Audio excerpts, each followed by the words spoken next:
Sparks Museum podcast is made possible by a grant from the Nevada Humanities and the National Endowment for the Humanities. The podcast is just one of many new features of the Sparks Heritage Museum. To learn more, check out our social media channels or our website at www.sparksmuseum.org.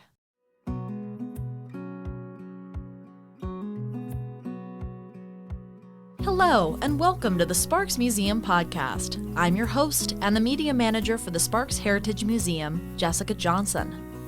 Welcome to the final episode of Season 1 of the Sparks Museum podcast. We have been proud to feature Sparks stories from local experts, historians, and personalities, bringing you an in-depth insight into the moments that have given this city that unique spark that you can't quite find anywhere else. On this final episode of Season 1 of the Sparks Museum podcast, I welcome Dr. Christine Johnson, Executive Director of the Sparks Museum.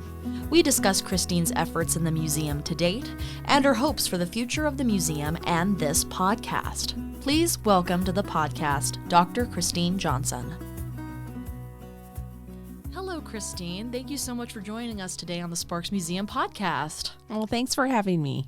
So, I would love to begin by knowing a little bit more about your role at the museum and how long have you been with the museum? Well, I feel really lucky. I've been at the museum now just a little over 3 years, which I can't believe I can say already. I'm the executive director, and this museum didn't always have an executive director, has for about half its history. And I was hired on in January of 2020, right before COVID, which was interesting. But here we are 3 years later, and I've really enjoyed working for this wonderful little museum. That is amazing. So could you tell us a little bit more about the Sparks Museum, maybe about the history of the building or the organization itself? Oh, absolutely. So the Sparks Museum is actually housed in the original 1931 library for the city of Sparks. The building is located right there at 814 Victorian Avenue in the heart of downtown Sparks. And the downstairs was originally the Justice Court, where the upstairs was the library. And the whole building is really interesting and special to the community. It's actually on the historic register, and the building was designed by renowned architect Frederick de Longchamp. Later in the 1980s, the community gathered and kind of this thought of developing a museum came to be. It was actually organized by a bunch of really just passionate citizens, volunteers in the community that just thought about preserving the history of Sparks. And Sparks actually began as a city organized in 1904 and officially incorporated in 1905. So by the 1980s, time has passed and people are thinking about Sparks the way it was and seeing all the growth and development that was happening at the time. It was a kind of a good turning point for people to think about organizing a museum. And again, it was all built by volunteers. They worked with the city and kind of floated the idea like, hey, we should have a museum. And originally they met and organized in the basement of the city hall. And then eventually when the building became available very soon after, the city allowed the museum to basically take over that building in partnership with the city. The city continues to own the building, but the museum operates as a nonprofit organization and it always has since 1985. Originally, the museum was set up in the building next door, which is the 820 Victorian address. And shortly thereafter, in the 1985-86 time frame, they moved into the 814 Victorian building. So the two buildings are actually right next to each other. And Last Chance Joe, our giant little miner that was associated with the early years of the Nugget, he's been rescued and restored by the museum staff and volunteers and citizens of the community, actually. And he's actually mounted to the front of the 820 building. The two buildings are conjoined with a tunnel that you walk through between the two buildings. So when you enter the museum's main entrance at 814 Victorian, you enter a gift shop. But today we have incorporated a library into the lower portion of that building, kind of a nod back to what the building was originally, and having it been a library back in the 1930s to be able to restore kind of a function of that library is kind of brings a smile to our faces. So when you enter that building, you encounter both a gallery space upstairs in the original library. We have a small library downstairs now and a gift shop, and then you walk through a tunnel into the permanent gallery of the museum at the A20 building. That is fantastic. Now, I heard you mention the city a couple of times while giving that background, and we have been fortunate in this first season of the Sparks Museum podcast to have several city officials be on the podcast discussing the city and the museum, even though it appears that the city works very much in tandem with the museum. Does the city run the museum? No, actually, and that's that. I'm glad you asked that. It's quite an interesting relationship between the museum and the city. Like I said, the city owns the buildings, and the museum operates as a nonprofit entity separate and apart from the city. However, both need each other, right? We are really serving as the only tourist destination in as far as information and wayfinding and what's going on in the community. We are a great place for finding out how to deal with the art walk or what events are going on. People drop off their flyers. It's an information center. Now with the library as well, there's a way to look up events and kind of what's going on in the community right there in the library. So we serve as kind of a resource for the city, both for tourism and residents. And then also we are supporting the city as kind of in a I think the most interesting way is preserving the history. And every day that passes adds to that historic record. So here we are collecting and preserving the history and the heritage of Sparks, and at the same time serving an actual functional purpose for the city.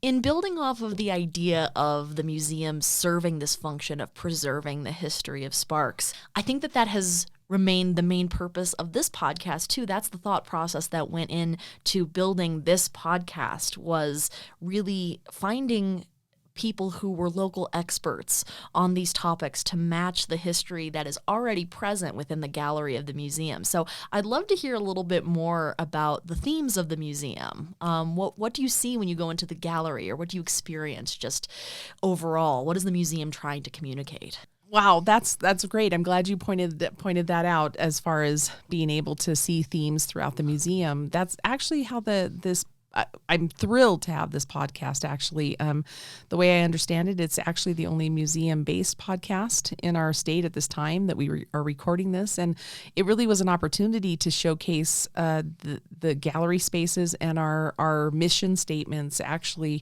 in a way that maybe we reach new people, a new audience, and also people, again, this was kind of our idea was kind of born as a result of COVID response, right? And this is, again, a grant-funded project from Nevada Humanities. And with that, and thinking about how can we bring our museum to people who might not be able to ever visit, and hello to people that are listening in other countries, by the way. It's also, a resource for people to either learn in a new way, or again, maybe reach people that are in younger generations that really are into podcasts. So we were really happy to kind of jump off the bridge and just kind of really take a leap into this. So thinking of that and how it was organized with regard to the themes in the museum, you can venture into the museum and see everything from the roots of the community. We have the stories, of the original settlement and how Sparks was born as a result of the railroad lines shifting, right? And the move out of Wadsworth into Sparks. And I think people overlook that, especially in our space today. As you travel through the Reno-Sparks area, there's not this definitive line between the two communities anymore. And at the time when Sparks was born, it was. So getting to see that original settlement and see how open the space was and how separate and apart it was from Reno is, I think, extraordinarily important to the story and the takeaway that people get as coming through the museum. There's the story of John Sparks, Governor John Sparks, who the city is named for. There's some beautiful artifacts that help communicate how important communication systems were in our community and still are. There's a really lovely exhibit on the Nugget and area casinos that we're developing.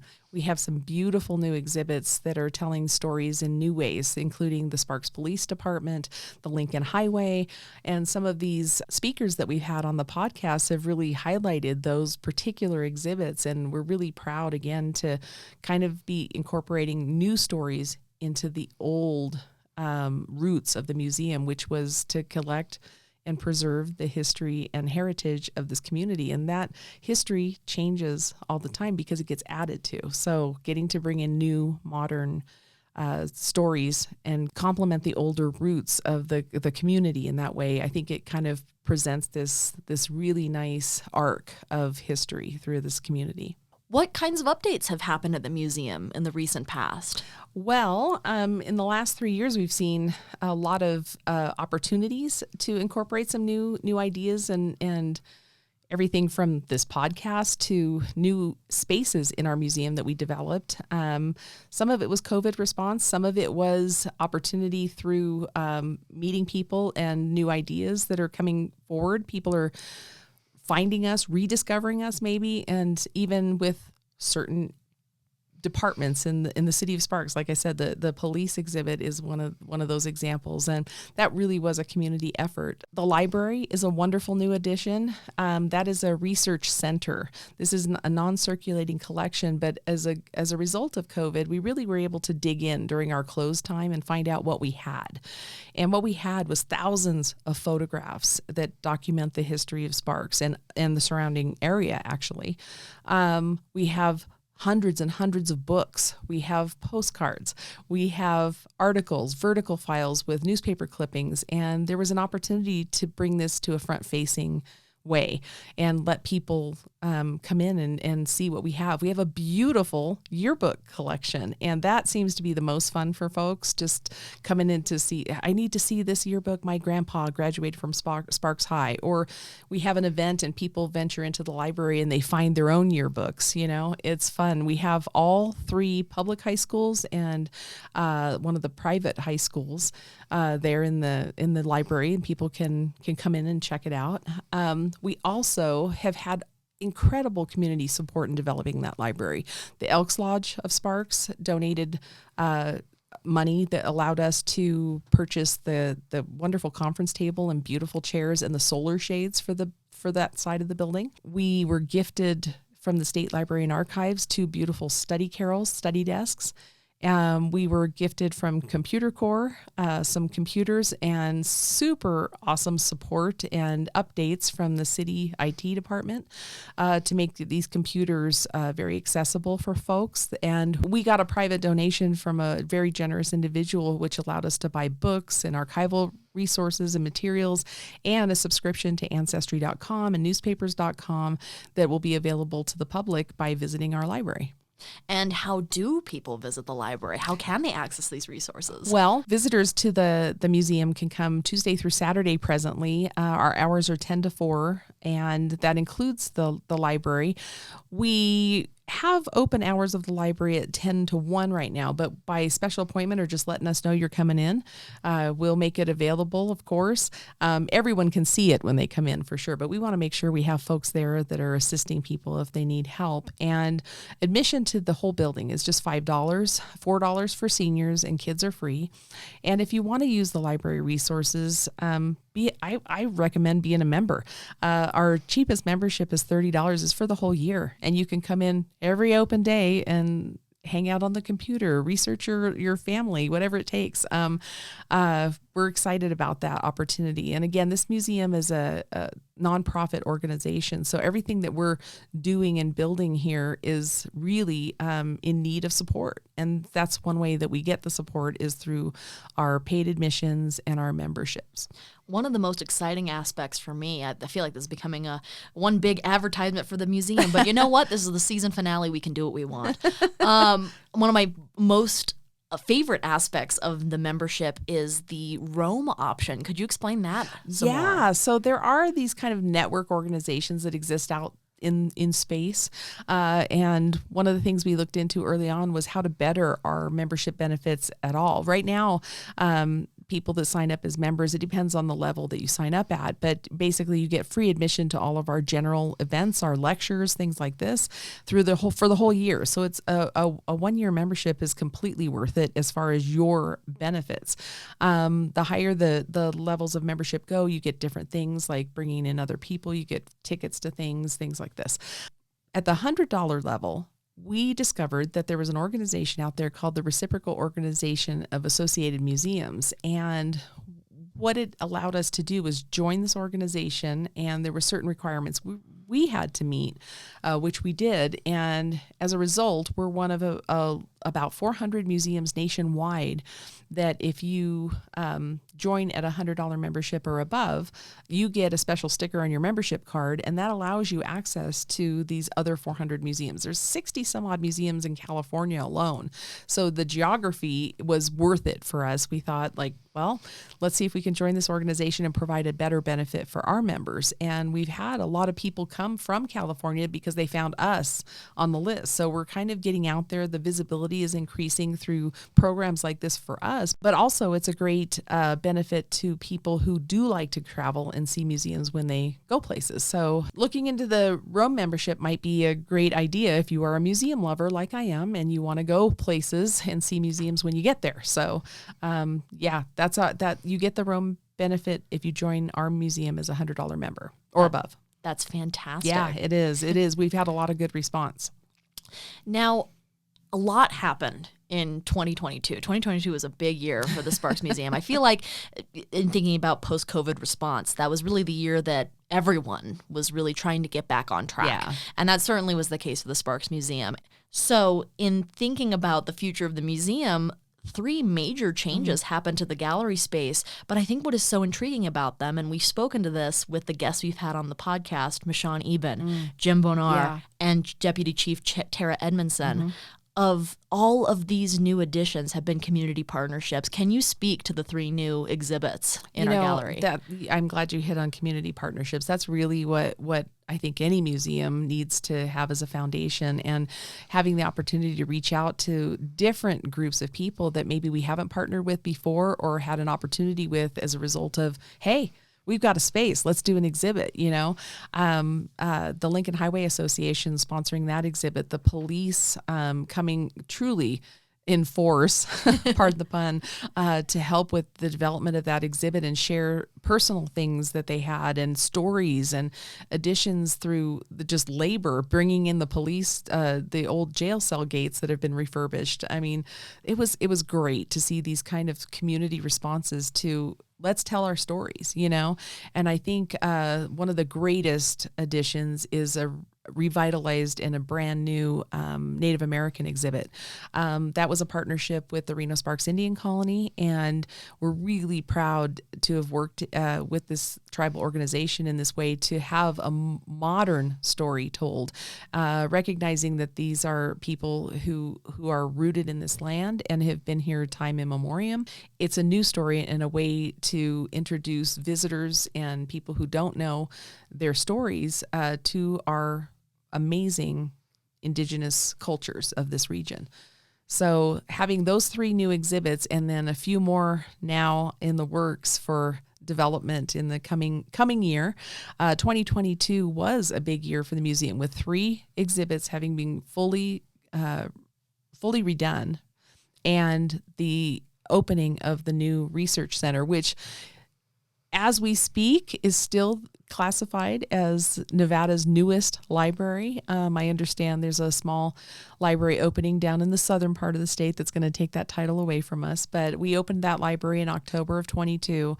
And again, those are huge achievements for such a small museum. It really is.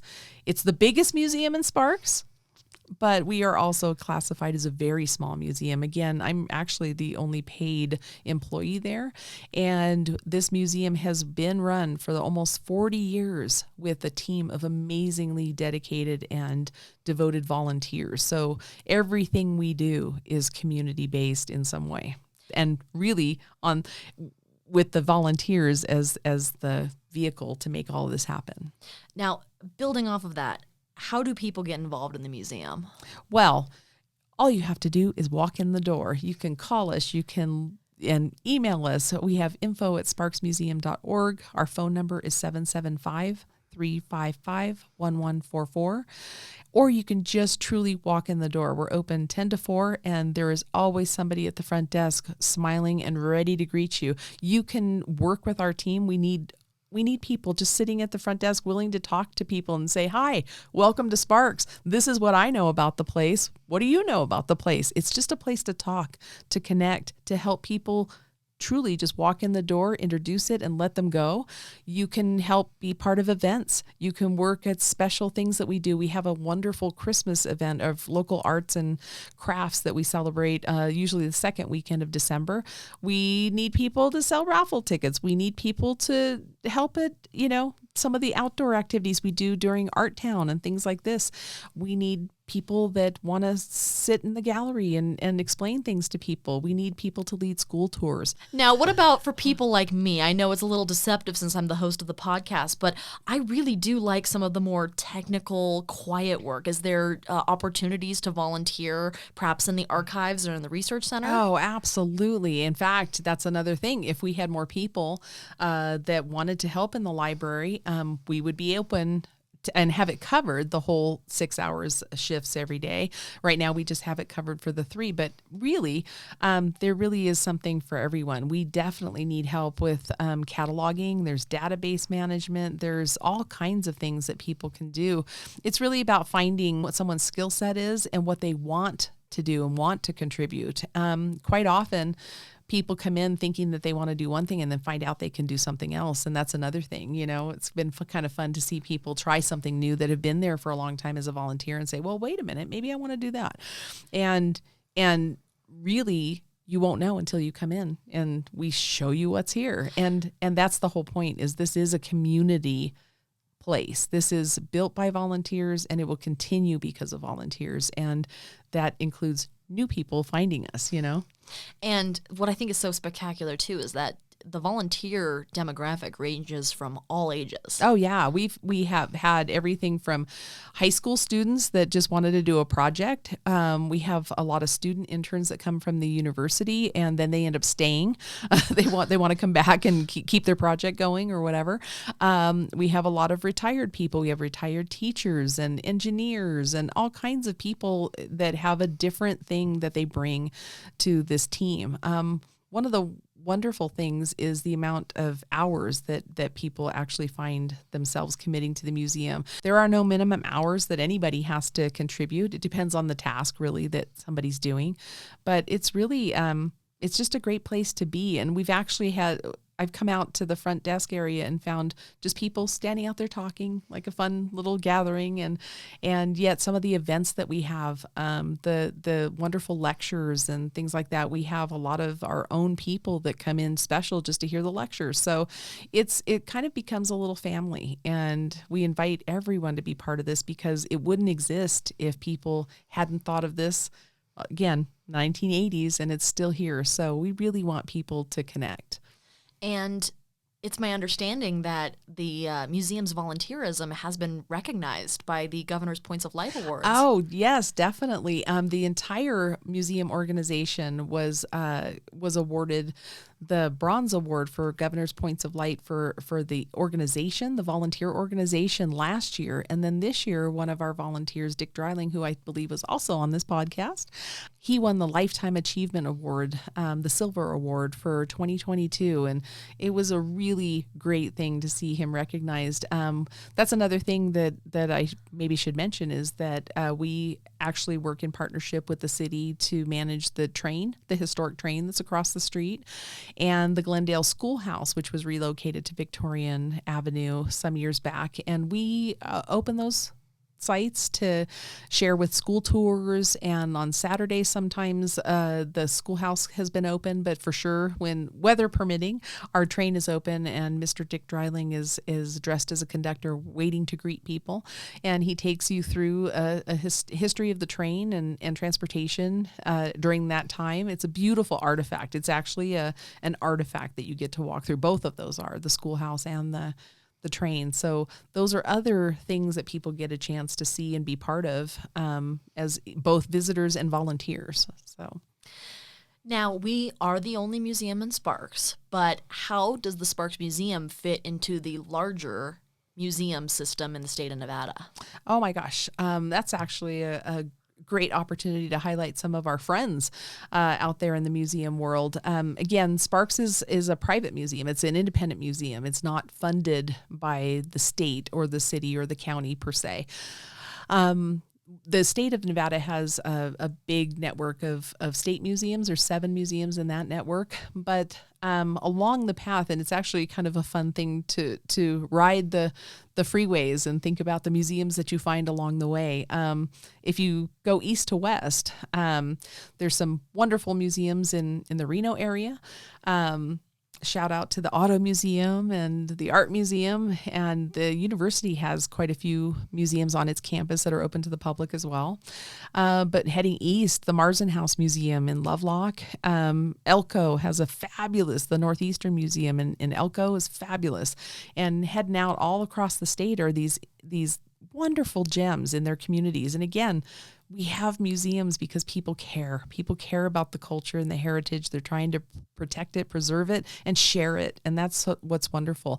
Travel the lonely roads of Nevada and find these gems in the communities, Tonopah, Yerington, and certainly the plethora of museums that are in Las Vegas that are fabulous. The Mob Museum, the Neon Museum, absolutely great gems in our communities, and we're really lucky. It's a very big state with many stories to tell, and almost every community has a museum, and that's the fun. There's the Nevada Museum Association, which is actually a museum organization, but the public can actually go on the website, and you actually can join as a member if you wanted to.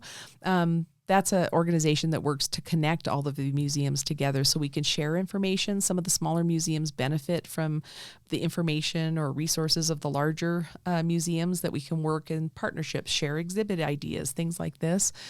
So we're building and growing in that way as well through the Nevada Museum Association. So what is the best part of your job? Oh my gosh. I think really it's seeing the smiles on people's faces and the sense of community and connection that I feel in that museum. When you walk into it, you just smile because this was somebody's idea, it was somebody's thought. And to get to be part of it every day, it just kind of chokes me up a little bit. It's getting to be there. I feel it's a privilege.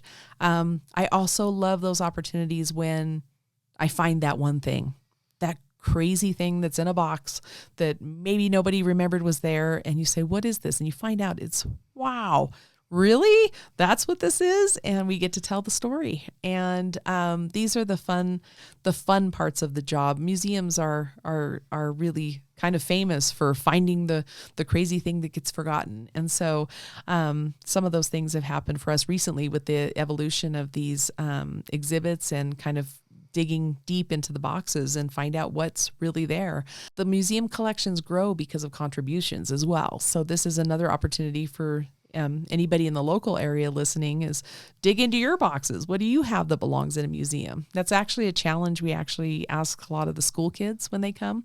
We try and teach them how to, what a museum is and why we do what we do in a museum. And one of the questions we ask is, think really hard. And what do you have? What's the most special thing that you think should be in a museum? And the answers that the kids give are, they're all over the map. And some of them make me laugh and some of them just break your heart.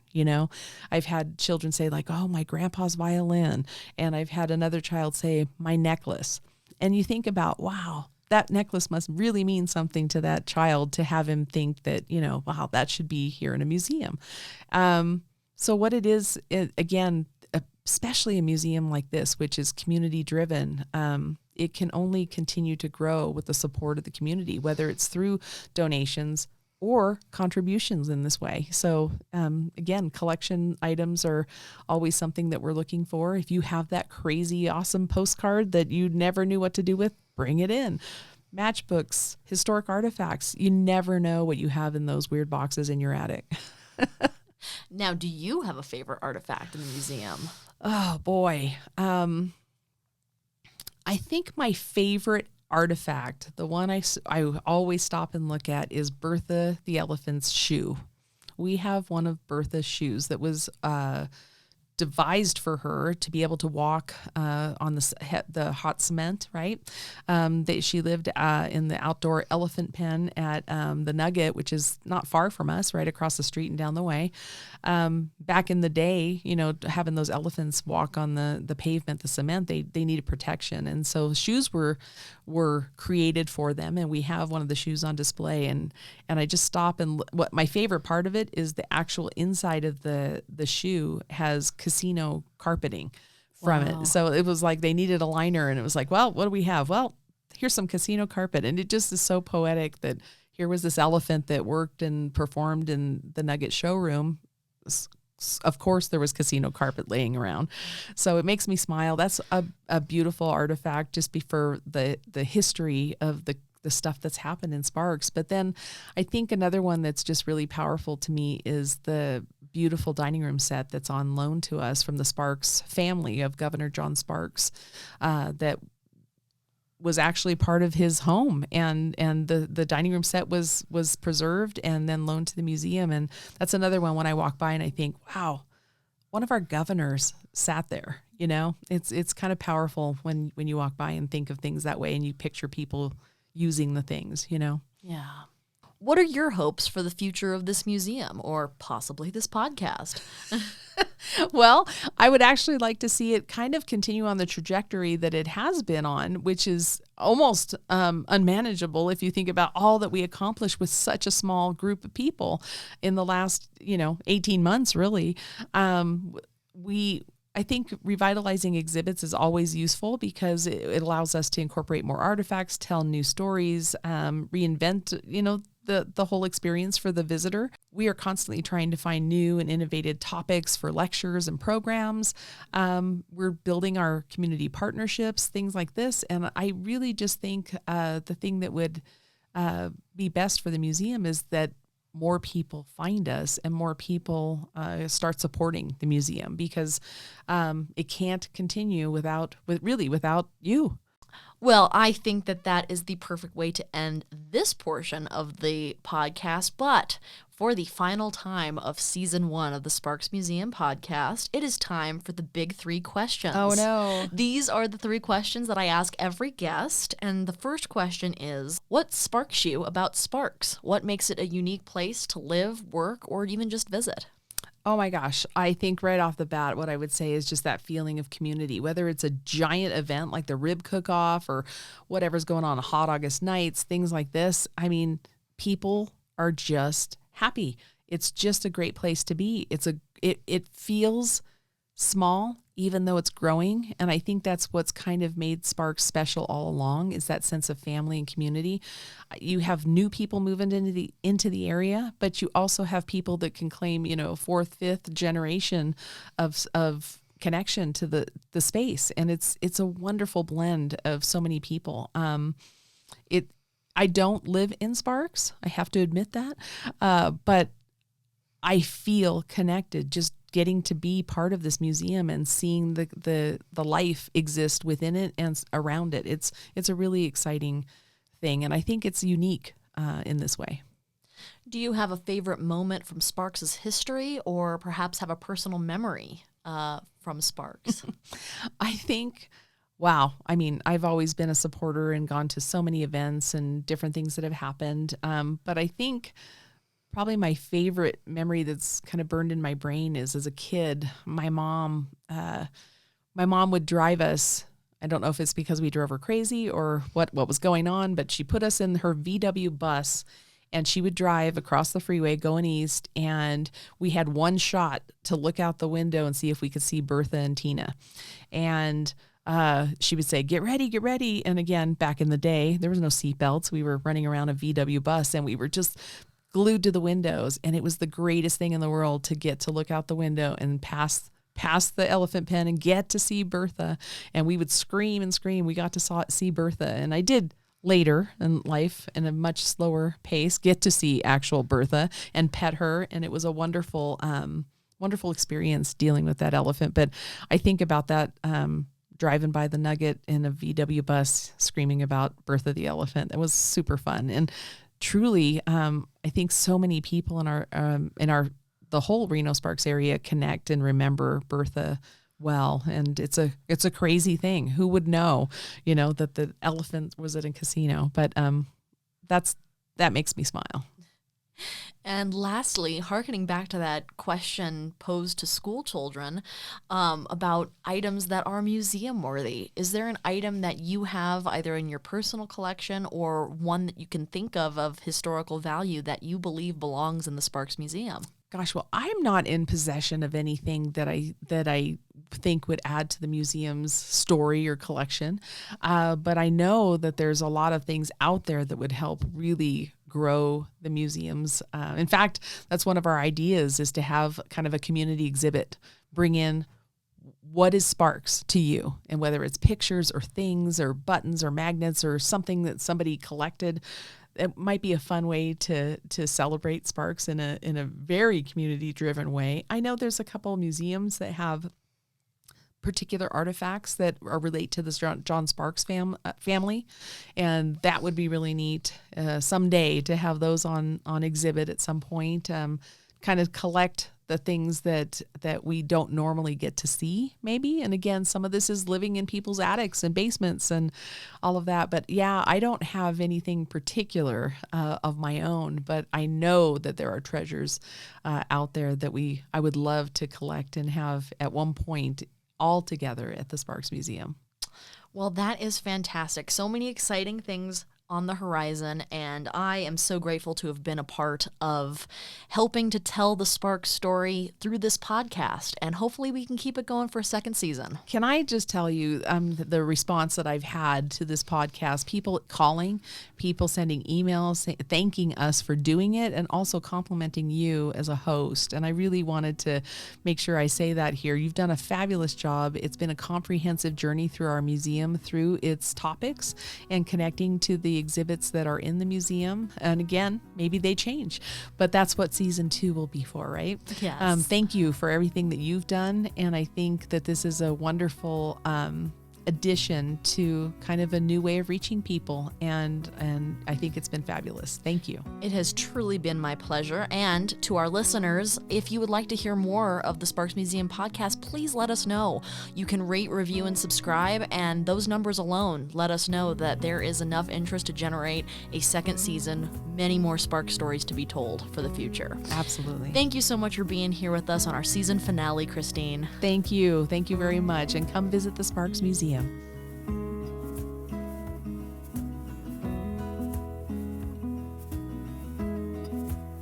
The Sparks Museum podcast is funded in part by a grant from the Nevada Humanities and the National Endowment for the Humanities.